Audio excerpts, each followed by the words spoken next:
Saviez-vous que 90% des matelas vendus sont composés de plastique ? Découvrez tous les produits naturels de la gamme Kipli sur kipli.com. Eh bien, peut-être faut-il accepter de perdre un tout petit peu la liberté de ce confort, de façon à sauvegarder ce qui n'est quand même pas tout à fait un détail et qu'on appelle le monde. Bonjour Séverine, ravi de te retrouver pour un nouvel épisode de notre beau podcast Un bobo dans la ville. Je suis très content de faire cet épisode avec toi parce que j'ai vu le calendrier et il se trouve qu'on va faire pousser sur le balcon. Ça tombe bien, j'ai plein d'idées. Qu'est-ce qu'on va faire aujourd'hui Séverine ?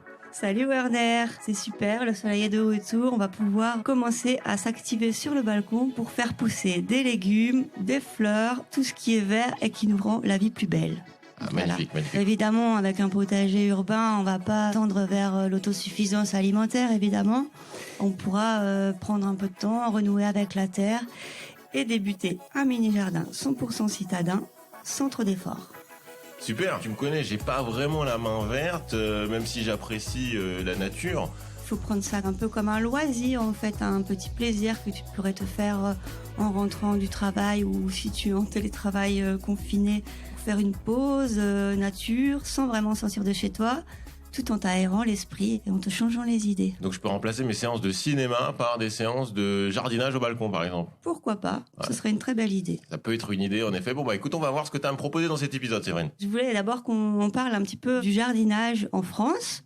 Et comme d'habitude, j'ai pour toi quelques chiffres parce qu'on aime bien aussi prendre la mesure des choses dans Un bobo dans la ville. C'est vrai que tu viens pas que avec des graines, tu viens aussi avec des chiffres dans ta besace à chaque fois, dans chaque épisode. Et ça, c'est formidable parce que ça nous permet aussi de bien comprendre les enjeux et de mettre en perspective en tant qu'individu. Et ça nous permettra de faire la transition vers le monde de demain. Tout à fait. Et en fait, on se rend compte que le jardinage, en France, avant même le premier confinement, c'est quelque chose de déjà assez développé et populaire, puisque habitants des campagnes comme citadins aiment mettre la main dans la terre.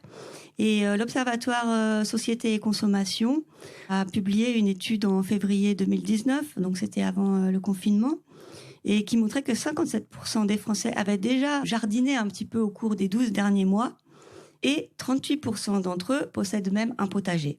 Ça veut dire qu'on peut tous devenir propriétaires non seulement d'un potager, pas uniquement d'un appartement parisien qui coûte les yeux de la tête. On a interrogé les citadins pour leur demander ce que serait la ville idéale. Et pour 39% d'entre eux, en fait, la présence d'espaces verts arrive en deuxième place des critères. Après, évidemment, les prix de l'immobilier et tout ça. Et en plus, 51% des citoyens qui habitent en ville estiment que l'agriculture urbaine est très positive dans l'idée d'une ville idéale. Séverine, est-ce que tu peux partager avec les auditeurs d'autres initiatives qui nous permettraient d'avoir la main encore plus verte ? En fait, la première chose auquel il faut vraiment réfléchir quand on a envie de cultiver sur son balcon, c'est évaluer la surface du balcon, parce que ça va forcément influer sur le choix de tes plantations. Il faut pas oublier aussi que tu peux utiliser non seulement des bacs ou des jardinières que tu poses sur ton balcon, mais que tu peux aussi poser sur les rambardes ou faire peindre sur les rambardes. Tu peux aussi utiliser les murs pour faire pousser des plantes grimpantes ou des choses comme ça. Les murs végétaux, c'est magnifique. Oui, les murs végétalisés, ça se fait beaucoup en ville. Je sais pas, en plus à Paris, maintenant, tu lèves les yeux et tu vois, beaucoup de gens ont mis de la verdure sur leur balcon et ça embellit la ville. Et bon, moi, ça remplit mon cœur de joie. Bon, Séverine, c'est bien joli tout ce que tu me racontes. Mais moi, tu sais, j'habite dans un immeuble qui donne sur l'avenue, il y a des bagnoles tout le temps. À mon avis, niveau pollution, faire pousser sur mon balcon, c'est pas la meilleure idée. Oui, je comprends tes angoisses, Warner. Il faut quand même relativiser.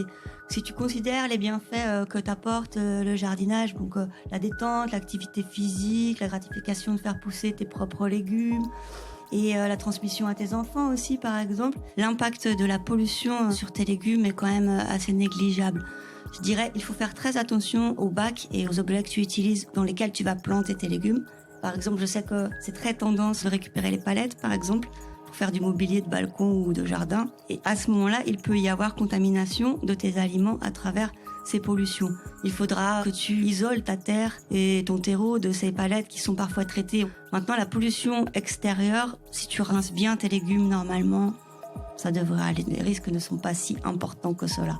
Je te remercie, tu m'en rassures. Je sais pas pourquoi, à mon avis, je vais devoir écouter notre épisode sur le compost.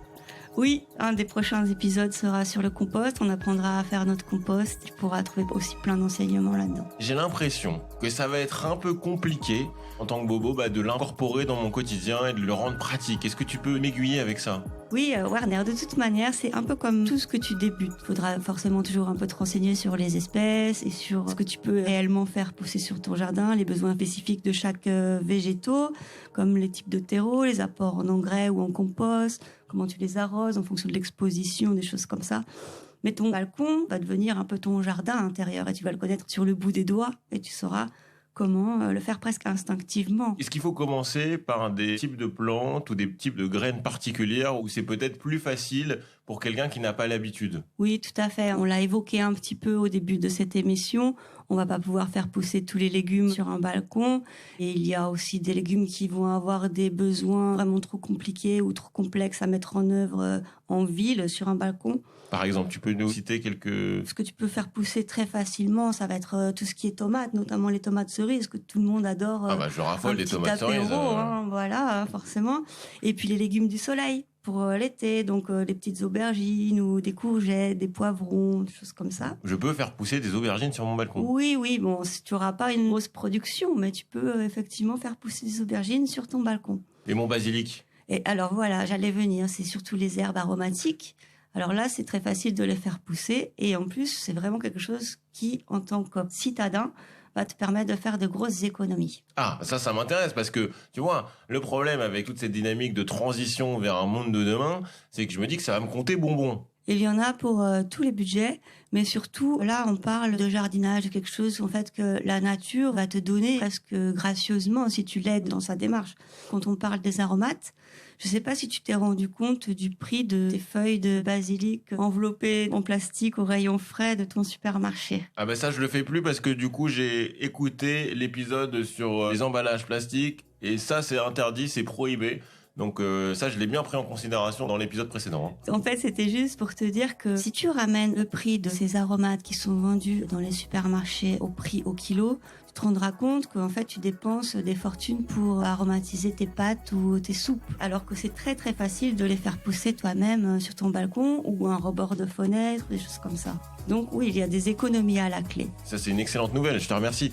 Donc si je récapitule, on peut faire pousser sur son balcon au niveau local quelque chose qui peut aider à sauver l'Amazonie finalement. En quelque sorte. Ça, c'est une bonne nouvelle. En tout cas, ça me motive, je te remercie. Et je vais m'y mettre. Je vais aller m'acheter des bacs et du terreau de ce pas. En plus de ça, j'ai un copain qui m'a ramené des graines de Hollande. Donc à mon avis, on va faire un truc sympa. À présent, vous avez toutes les cartes en main pour devenir un acteur encore plus investi du monde de demain. On se retrouve pour un prochain épisode d'Un Bobo dans la ville. Passez le message à votre voisin. N'est-ce pas, Séverine ? Tout à fait. Chacun sa route, chacun son chemin.